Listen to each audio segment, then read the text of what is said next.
আসুন আজকে পরিচিত হই একটি ভ্যাকিউম কাপিং কিটের সাথে। এটি ব্যবহারে কি কি সমস্যা থেকে মুক্তি পাওয়া যাবে?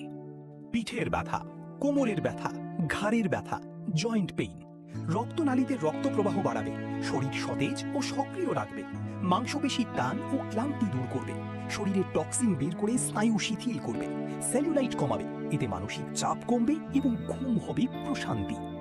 ব্যবহারে কি কি সতর্কতা অবলম্বন করতে হবে?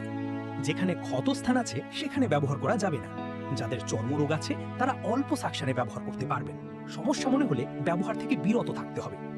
গর্ভবতী মহিলারা ব্যবহার করবেন না। শিশুদের ব্যবহার করা যাবে না। এখন জানা যাক কিভাবে ব্যবহার করবেন। যেখানে কাপ লাগাবেন সেখানে ত্বক পরিষ্কার করুন এবং হালকা তেল, নারকেল বা অলিভ অয়েল লাগান যাতে কাপ সহজে লাগে। কাপটি ত্বকের উপর রাখুন, তারপর পাম্পের হাতল টেনে ভ্যাকিউম তৈরি করুন। সাকশন নিয়ন্ত্রণে হাতল 2-3 বার টানুন। বেশি টানলে সাকশন বাড়বে।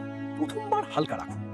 অপেক্ষা করুন 5 থেকে 15 মিনিট রাখুন, কিন্তু প্রথমবার 5 মিনিটের বেশি না রাখাই ভালো। কাপ খুলতে কাপের পাশে হালকা চাপ দিন বা পাম্পের ভালভ খুলুন। বাতাস ঢুকলে কাপ সহজে উঠে আসবে। কাপ তোলার পর হালকা মালিশ করুন এবং প্রচুর পানি পান করুন। এরকম আরো ভিডিও পেতে পেজে লাইক দিয়ে সাথেই থাকুন।